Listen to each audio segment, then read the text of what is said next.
I'm back with another episode of Something About Our 20s, and today we're filming at Tory Burch. I have a special guest, the Foodie with the Cutie. You don't want to miss this one.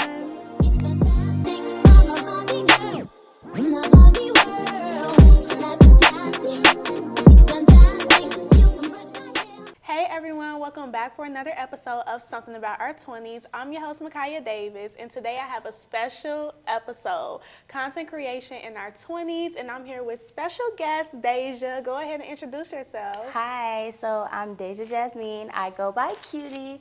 I'm the founder of Foodies with the Cutie, which is a multi-platform food blog and vlog where I venture out to a whole bunch of different restaurants, food trucks, bakeries, you name it. I'm there, I'm going, and I post about it on my social media, and I completely increase their sales traffic, their foot traffic, all that stuff. So yeah. Yes, I'm so excited to have you. Foodies with the Cutie is in the building.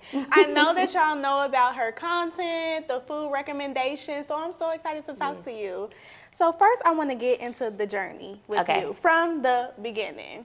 So was joining the Media Coin Academy in 2021 the start of you wanting to go into content creation? So it actually wasn't. I actually started off by doing something called the Dejea Talk Show. Okay. And it was literally like a video podcast like this where I would interview different entrepreneurs and basically like about the trials and tribulations that they had to overcome in order to be able to have like a successful story. So I liked it. It was cool, but it wasn't me. Like I loved the idea, but it just wasn't giving what it was supposed to give. It felt like another job. So I'm like, what's a way that I can like kind of spice it up? So I was like, your girl loves some food. I love to eat. Yes, there's one thing about me, I love to eat. If food is involved, count me in. So I added on a segment called Food Fridays where I would do what I'm doing now, and I would do it every single Friday, and it seemed to be not only a fan favorite, but my favorite too, and I was like, I want every day to be Food Friday. So I took a 1.5 year hiatus. That's when I started going through Media Coin Academy, and I completely rebranded, and I became Foodies with a Cutie. I love that. So you knew that you wanted to incorporate something with food, you just didn't know how to do it. Yes. Okay. So it was really just like a stepping stone to me creating Foodies with the Cutie. Like I used to joke all the time, like I want to have my own TV show like Guy Fieri, trying different foods, like, and I didn't think it was possible, but I'm gonna find a way to make it possible because that's what I want to do. Especially with social media. Yeah. You can do anything with their phone and to have an Instagram account and you're out there. Facts. Or even TikTok too. Yes. So you were already trying new restaurants on your own. Yeah. Okay, I love that. So prior to that, where were you in life as far as you said you didn't feel like the Dejea Talk Show was a fit for you? So were you feeling like you were uncertain about where to go next? How was that time and place, that moment for you mentally? That's a good question. I went through a lot. So what even made me start the Dejea Talk Show was because I had started doing motivational speaking once I had graduated from high school, because I had like a really, can I cuss? Yeah. Okay. Everybody asks that. I had like a shitty year before my senior year. I had lost my mom. So it was just like, I was really just trying to find who Dejea really is all over again. It was like, I thought I knew who I was and what I wanted, and then like life just changed in a snap of a finger for me. So yeah, like I tried so many things, girl. I done tried selling shoes. I tried selling purses. I tried selling like the little dessert jars. Like I have always had like an entrepreneur spirit. I just didn't know exactly what my niche was. So yeah, it was really just trial and error for me. But that's the thing. I feel like in our 20s, we have to try out different things. Yeah. A lot of people think that you will know right off the bat what you want to do. And then you do it and you find out it's not for you. Yeah. So I love that you went through that journey and you found something that you actually love. Yes. Yeah. And honestly, I personally say there's really no way to figure out what you love to do until you actually try it for real. Like, it's okay to try something. At least you try it. If you don't like it, then move on to the next thing. Like, that's really what being in your 20s is about. It really is. It really is. It's okay to mess up. It's okay to not like it. I don't know why there's this misconception that you have to have it together or you have to stick to something. Yeah, because you don't. Trying and trying and trying. Yes, it's about finding your happiness for real. It is. So you talked about gaining a mentor, which is media personality Ebony J. Yes, love her. How did that relationship come about? Somebody named Morgan Owens. She's an entrepreneur here in the city. Like, I look up to her. Like, she's like definitely somebody that y'all should follow. She has like these weekend expos where she just like has a whole bunch of speakers, like keynote speakers come to stage and stuff like that. And that was actually the first place that I met Miss Ebony J. And from there, I was like, okay, like I need to start following her on social media. And this is when I was trying to get the Dejea Talk Show off the ground. Okay. So, you know, I was like, It fit into her being the media definitely personality. fit, yes. So I started following her, and then she had announced that she was doing a mentorship program. So I was like, okay, I think I'm gonna go ahead and do that. So I signed up for it. Girl, like the first 3 months, I ain't put in no work. Like, she literally had to chew me out. Like, look, I ain't about to sit here and waste my time. It's either you gonna put in the work while I'm giving you the blueprint, or you're not gonna put the work in, and you're gonna be sitting here wondering what you weren't doing right. And I'm like, that's a real mentor. Right, like, put me in my place, like, yes. real quick. Like, and honestly, since she had that conversation with me, she has not had to have another conversation with me about putting in the work. So yeah, gaining a mentor as far as Miss Ebony J has been completely life-changing. She really helped me figure out who my target audience is, how to approach my brand, like how to get people to take me serious, period. That's really good that you went through a mentorship program, because I know a lot of people try to find mentors, like myself. I'll be looking at people on their social media pages, just like, let me DM, let me reach out, or email or something. And sometimes they don't get back in contact with you. So the fact that you had someone like Ebony J say, hey, get on it, do that stuff, that's important. I say if you have somebody that offers mentorship programs, or you just have somebody that you look up to, period, like, reach out. The worst that they can say is no, or maybe leave you on scene. But it happens. But yeah, just give it a try. You just never really know where it could take you. Because honestly, at one point in time, I wanted to quit the Media Queen Academy. I was like, I don't think this for me. Like, and I think it was mainly because I didn't want to put in the work. Like, and I would have lost out on so many blessings if I didn't go through with it. So what steps did you take to create Foodies with a Cutie? Gosh, it was me really like having to figure out what Foodies with the Cutie is. I had the idea, okay, show food, but how are you gonna approach it? How are you gonna get people to actually like your content? How are you gonna keep people engaged? How are you gonna make people look forward to your brand? How are you gonna like just make your brand awareness be out there without you really even having to do too much at this point? So yeah, the steps to building that was really just brainstorming and figuring out who I am and how I can get people to understand me as a businesswoman, but also as a person, because I feel like as a content creator, you have to like really be personable with your audience. Like, they have to know who you are. So it was like really me finding out who I am along in the process, as well as other people knowing who I am, and me figuring out my brand, period, was just a little bit weird, I would kind of say, because it was like, oh, okay, like I didn't know as much things about food as I thought I should have. But yeah, it just start coming together along the way. So yeah, because you have to do a lot of research when you're starting something, and then you have to be personable, because no one wants to follow you if they don't know your personality. And then, did you start off with just your phone and a light, or how did that girl, work? yeah, and that's exactly what I still have till this day. Okay. Like, my content look the way that it does, and it's just because I figured out the angles. Like, it's really trial and error. Like, it's just, in order for you to become good, they say practice makes perfect, but it makes improvement. It definitely makes improvement. And honestly, I sit there and I scroll down my page all the time, and I'm like, looking at some of the memories sometimes too, I'm like, I didn't even realize the growth, the lighting, and just my phone camera. I still use that till this day. I don't have a camera. I don't have a Sony. I don't have any of that. And some people think that you need all of that in order to be a content creator. No. So you could really just have your phone, get you a nice light on Amazon. And that's exactly what I did. Yeah, I have one too. So you had a Cocktails with a Cutie event.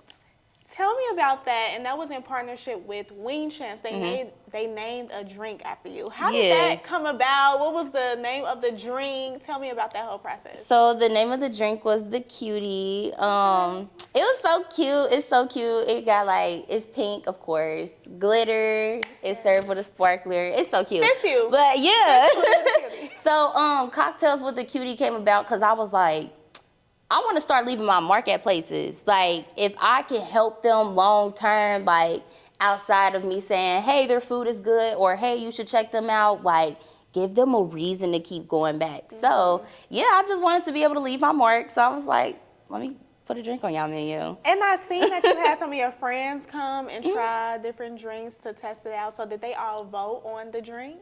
Yeah, so that's exactly what happened. So I curated Cocktails with the Cutie for people to try 3 different drinks. I had a feeling that the one that became the Cutie was going to become the Cutie because that was my personal favorite too.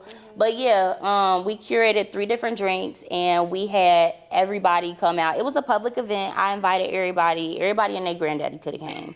So we actually had a really, really, really good turnout. Like over 50 people came. Oh, that's good. Yeah, and that's really good for me to That was your first event? That was my first event as Foodies with the Cutie. So yeah, everybody tried 3 different drinks. They paid for a flight and everybody voted on a drink. They put it in a pink bucket. And at the end of the night, I told them that they're gonna have to come back for part 2 to figure out which one had became the Cutie. So how long did they have the drink on the menu, or is it still on the menu? It's still on the menu. Oh, and that was in 2022. Yeah, So yeah, that was last November. So it's a forever thing to have the Cutie on the menu. As far as I'm aware. That's big. It is. Really Yes. I'm working on trying to get an entree somewhere, but I gotta make sure it's at the right place, that the people can make the food the right way consistently, you know, because the restaurant business period is hard. Nobody gets the same experience, unfortunately. I hate that for people, but it just be like that. Yeah. Too. So first, I want to know, are you a full-time entrepreneur right I am not. I still work a 9 to 5 on top of doing my brand. How do you balance that? I don't. I cry. I cry a lot.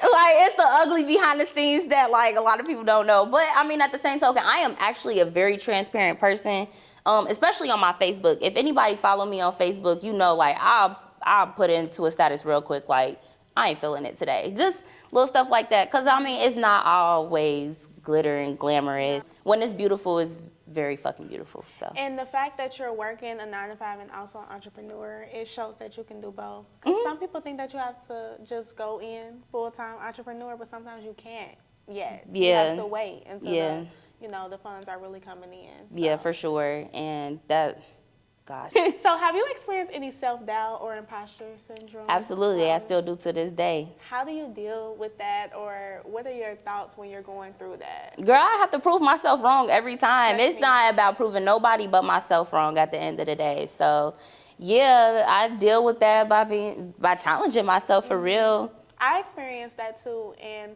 sometimes what helps me is I journal a lot. That helps me get through whatever I'm going through, but I just write down, like, you did this, you did that, just to show myself that I've already accomplished a lot of things that I had prayed about. So what is one of your favorite hidden gems that you visited recently? Forno.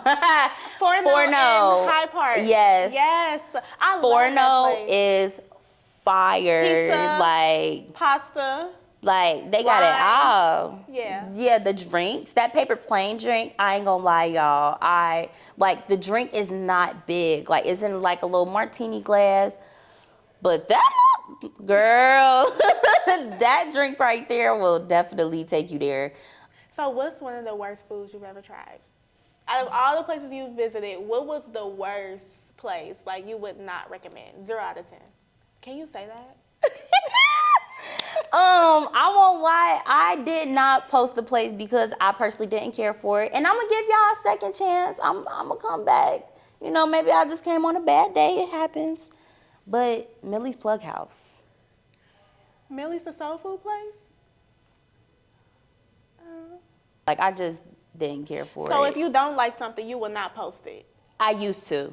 I used to not post the places that I didn't like, but I started feeling like I was wasting my time because it was a lot of places that I'm like, I ain't too crazy about this place, so I ain't gonna post it. But at this point, if I don't like it, then I don't like it. But I still personally strongly encourage other people to try it because just like I said, I didn't like it. You liked might. it. So you just never know. But yeah, I didn't. You didn't like it. No. So when you're going into these places, or tell me about when you were first starting out, did you say, hi, I'm Foodie with the Cutie, I have a food page? How did you pitch yourself, and were they welcoming to you trying food? It depends because I have imposter syndrome. So a lot of the times I was like, especially when I was first starting out, I didn't have the following that I have now. So I was like, some people might look at my stuff and be like, okay, like, what can you do for me? Like, you ain't got a following for real.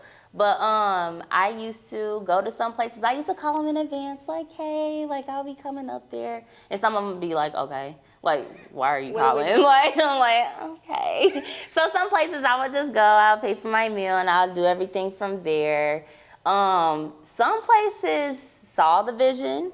And they were like, okay, we're on board. Like, let us know what we can do to help you. Like, it was kind of a hit or miss. Like, it was like, I got some yes, a whole bunch of no's, but it was worth it. And how is it now, seeing that your following is over 35K? A lot of the times now, I don't even have to do the pitching.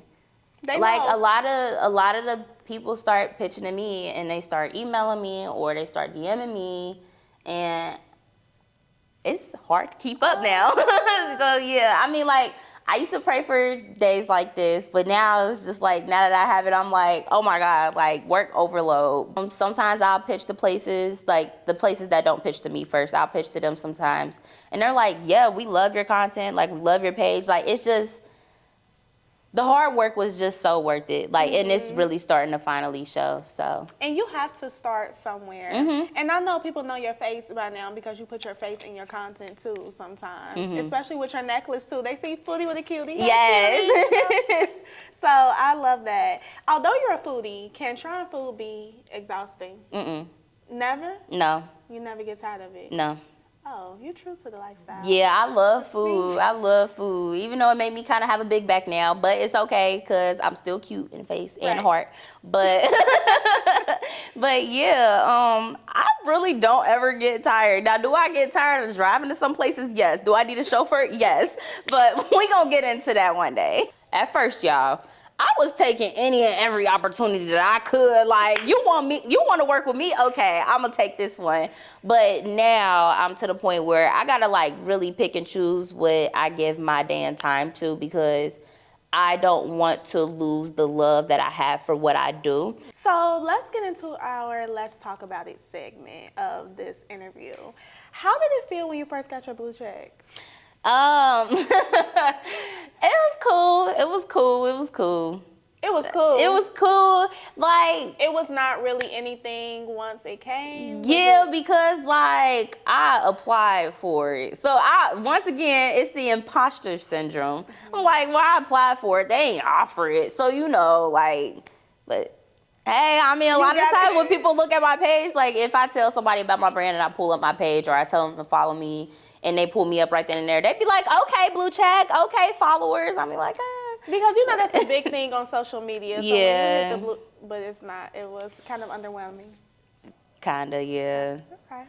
So how do you deal with burnout?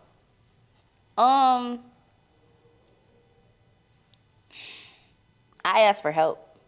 I'm so prideful though. Like a lot of the times I used to be like, no, like I need to do everything because I want it to be done how I want it to be done, or you just feel bad for asking for help because it's your dream and not everybody else's. But the people who love you will do everything that they can to make sure that you get to where you want to be, especially when they see that you're putting in the work on a daily basis on your own. It's like people are less resistant to actually help you. So if anybody ever need help with anything, you ever getting overwhelmed, you start feeling like you getting burnt out, ask for help. Somebody that you feel like you can confide in, like anything of that sort, just ask for help. And surround yourself around people who can sense that burnout and just automatically step in and be like, how can I help you? Like, it's just really, really, really important to surround yourself with people like that So you don't have to really experience that burnout. Yes, that's important. I say the same thing. I'm good for asking like my family for help or someone that I'm close to for help. But I've talked to a lot of entrepreneurs and they're like very prideful as well. Like they don't want to ask nobody or anything. But sometimes it's okay to be vulnerable and say, hey, I need your help. It doesn't make you less. It doesn't make you weak or anything. It actually makes you very strong to be able to be like, this is what I need for myself. And even if it takes me putting my pride to the side to get to where I need to be, where I want to be, like that, it takes a strong individual to ask for help. It So does. be strong for yourself and for your dreams. Yes. And yeah, ask for that help. It's okay. The worst that they can say is no, move on to the next. Like, and Somebody will help. yeah, somebody gonna help. And if somebody tell you no, mental note taking, make sure you don't forget that. So you know content creation is like the go-to career now for our generation. Yes. How do you feel about that? And also, do you feel like it's more competition now? It depends on what kind of people are going into the whole content creation thing. You have your collaborative people, and then you have your competitive people. You have your people, of course, that are competitive, that wants to be the best at everything that they do. But a lot of the time, like, you got to be able to learn from the next person. So it's always best to collaborate. For the people who are competitive, then okay. We'll see you at the top. But be collaborative. It's very important. You can build some really good relationships. It's a lot easier to network and be able to get out there. So I don't know if being a content creator is a trend. I feel like a lot of people actually see, first of all, how much money can be involved in it. And secondly, how much fun people have. Like, I could go to a blog by myself and I will have a fucking ball. Like, I literally have so much fun with what I do. And I think people are just hopping on a content creator wave because they see that they can express themselves. Because with content creation, there's really no wrong way to do it. Like, be yourself. Like, that's all it boils down to. Like, people are attracted to you as an individual and the stuff that you show, not just the glamorous things that you want to show. Yes. And people can tell when it's fake. Yeah. Content creation is forced. Sometimes I see that, I feel like, this is forced. This is not even you. Yeah. So, Be authentic, be you, and the biggest part about content creation is having fun. So a lot of people tend to forget that, and that's when the burnout happens too. So give me one word to describe your 20s right now. I say a puzzle or a mountain. Shit, you gotta climb. You gotta climb to the top. I don't know. It's really just trials and tribulations. It's just trial and error. Period. Like, I really don't know how to explain it. You just gotta do it. And tell me your age, because we didn't say that at the beginning. I'm 25. You're 25. Yeah. Okay. How are you feeling? You're at that 25 mark. I'm 24. So I turned 25 in October, and I'm like freaking out. How do you feel? My knees crack when I bend sometimes. No, because mine do that already. I don't know what's going on. I don't know. It's just like, hold the freak up, because I swear it was just 2016. I just graduated high school. I could have swore I was just playing college soccer. I could have swore I was just selling purses and shoes. I could have swore I was just making those milkshakes. Like, it just happens like this. But just like, keep going, like, every single day. It's like, just keep going, like, because it was so many times where I was just like, I don't care anymore. Like, I don't want to do this. Like, depression, like, everything is going to hit you. Like, it is literally a whole roller coaster. Like, being in your 20s is crazy, but I wouldn't change a thing about it. I have learned so much. My failures has taught me so many lessons. Like, I don't know, it's a blessing to be able to go through your 20s and experience everything that I personally experienced. And I'm pretty sure the people who don't really understand what I'm saying right now is going to understand what I'm saying later down the line. When things happen, when life happens. Yes. So what has been one of the biggest challenges you've faced during adulthood so far? Not having my mama. That's really big. Yeah. That's hard. Yeah. And I'm sorry for your loss too. I couldn't imagine. How has that process been for you, or what do you lean on for support? It's wild. I lean on her still. Yeah, still lean on her. I be telling myself I ain't gonna cry every podcast. sorry. I'm such a crybaby though, y'all. Like, I'm good. I'm sorry, we don't have to talk It's about okay. that. No. You good. You good. Once again, I'm a very transparent person. I don't know who I'm helping by saying what I'm saying. But yeah, not having her has really been hard. I don't know. It makes me cry. Sorry, y'all. You know, Finding Nemo, how they always say, like, just keep swimming. Dory, she be like, just keep swimming. That's exactly what I do. So, I don't know, when I hit those hard times, I just keep going. Because when I look back, times like now, I'm not crying because I'm sad. I'm just proud of myself. For all you've been accomplishing and getting through it, yeah. And I feel like I haven't lost any parents. I've lost my grandma, and that was hard. But I think that you never get over someone passing away, ever. You never get over that loss. Yeah, because it just be sometimes like, I don't know if this was a question later, I couldn't remember or not, but like the whole thing about Kroger,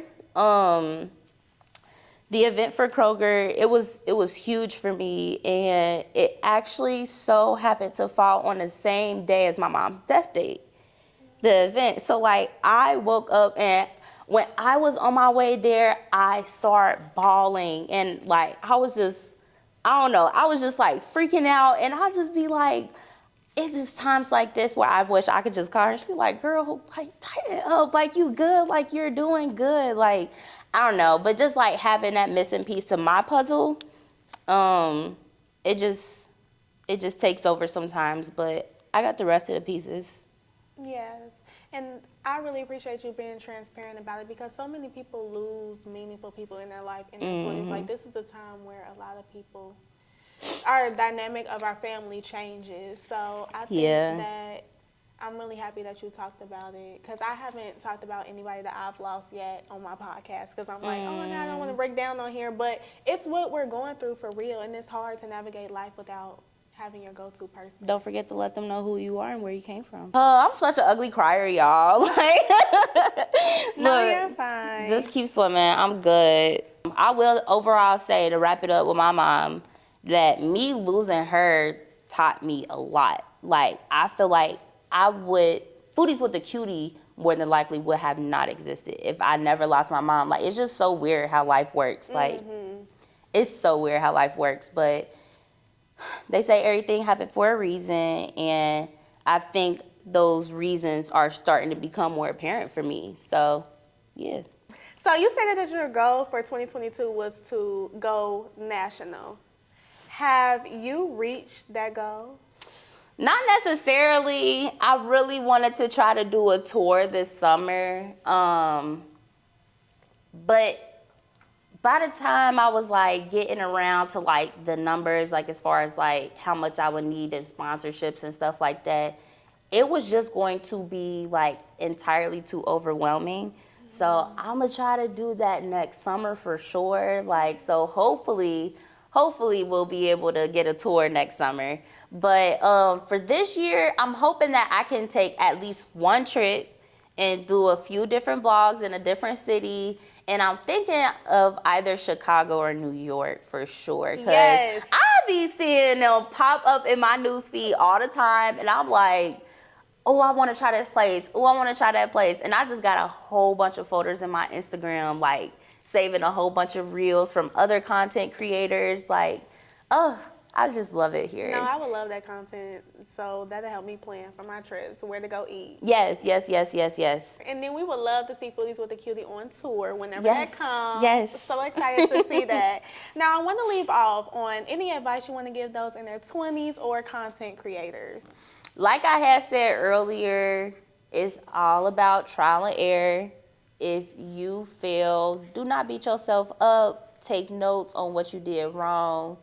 Failure is going to teach you so many life lessons that success could never teach you. So always keep that in mind. Always be yourself. Be authentic. Be happy. Be true to yourself. And don't ever let nobody tell you no when you just pout about it. Like, make them see you, make them know who you are, make them know your worth. And if that message doesn't get across to them, then they're not your ideal client, they're not your ideal follower, they're not your ideal anything. So just know everybody's not for you, you're not for everybody, but you should always be for yourself. Oh, I love that. Thank you. That just came out the dome. That just came out the dome. I like that. But thank you so much for having this conversation with me. Yes. Thank you for coming on Something About Our 20s. I love your content. I've tried so many restaurants from you, girl. I was just at Mayuko.